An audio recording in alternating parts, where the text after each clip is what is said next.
We're now adding on to what we just did with the detailed dry manicure. So let's go ahead and begin.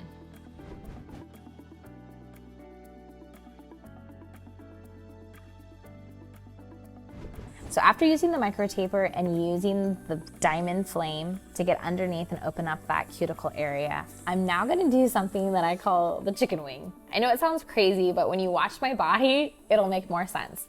What I'm gonna need to do is I am taking my bit. You can either do this with a micro taper or with your flame, since I have my flame already and I'm gonna do it.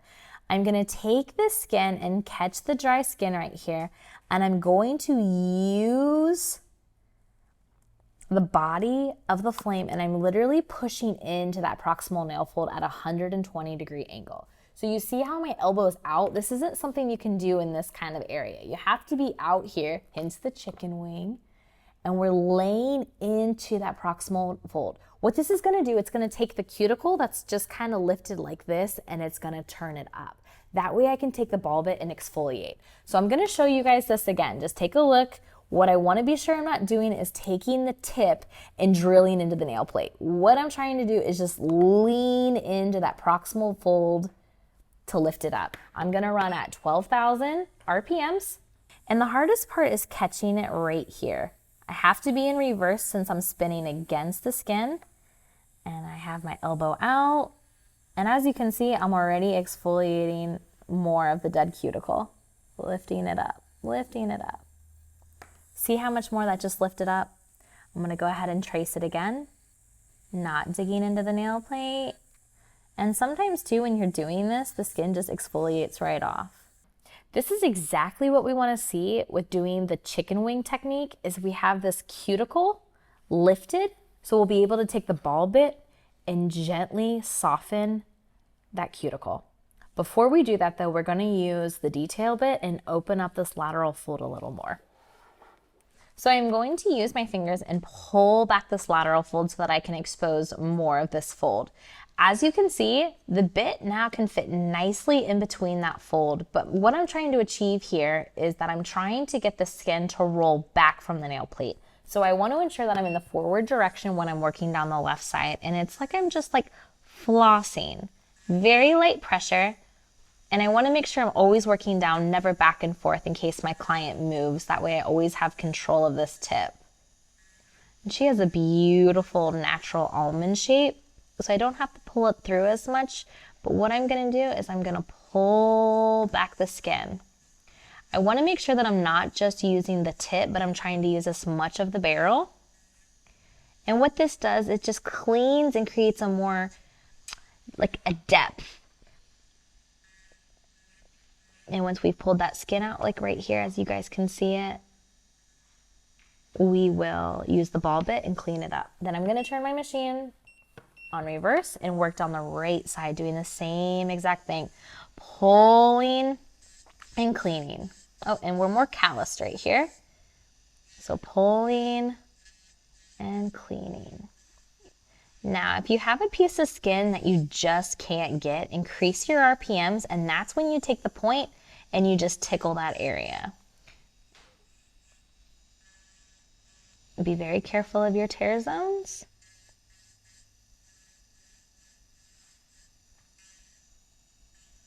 Each little step is just giving us a more detailed, meticulous look.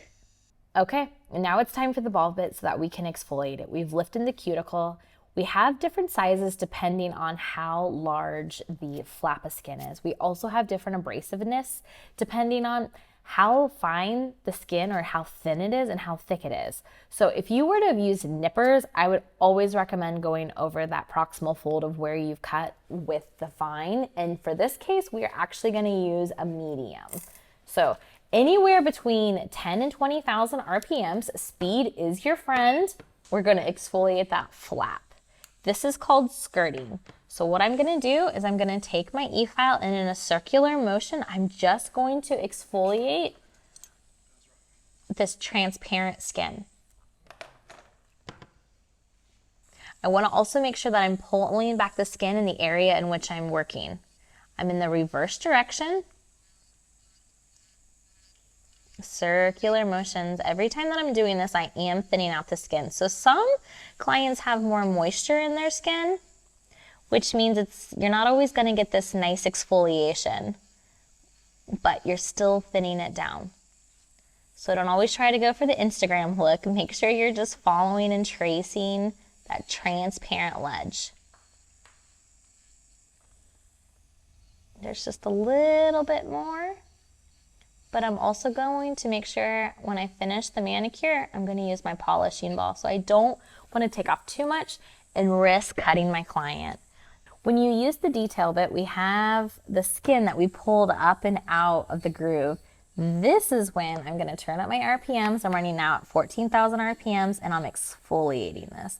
I absolutely love the medium ball, especially for if your client has like cracks on their fingertip. Instead of cutting, just exfoliate. And when you get a little piece of skin like that, you just want to flirt with different angles. When you're applying pressure, you're cutting. And when you're just gently grazing it, you're polishing it. So you're kind of doing a combination of both. I'm gonna go up over here. All right, now we have our alcohol. We're pushing back, circular motions, and let's take a look. It's so pretty. We have a nicely opened pocket. She's not super floppy. So this was their first time ever having a dry manicure. So over time, this pocket will become more floppy and I'll be able to get the product farther back. But as of right now, compared to her other fingers, look how nicely groomed. And because I was exfoliating everything and not cutting, she's not gonna have hangnails. She's gonna have beautiful, refined looking nails. So let's go ahead and polish this and I'll show you the final result. All right, and for the very last step in our service, I'm gonna apply oil and then use my polishing ball. It's very fine at 20,000 RPMs, and you can work in forward or in reverse. And what I'm doing right now is I'm taking that oil and I'm rehydrating the skin. So I'm pulling back the skin where I've been exfoliating it and softening. Move quickly, keep moving it. As you can see, the dead skin is beating up as I'm rehydrating, working all around. And this is our last step. Let's recap the bits that we just used for the advanced dry manicuring. And thanks for watching. If you liked it, please give us a like and subscribe for more content.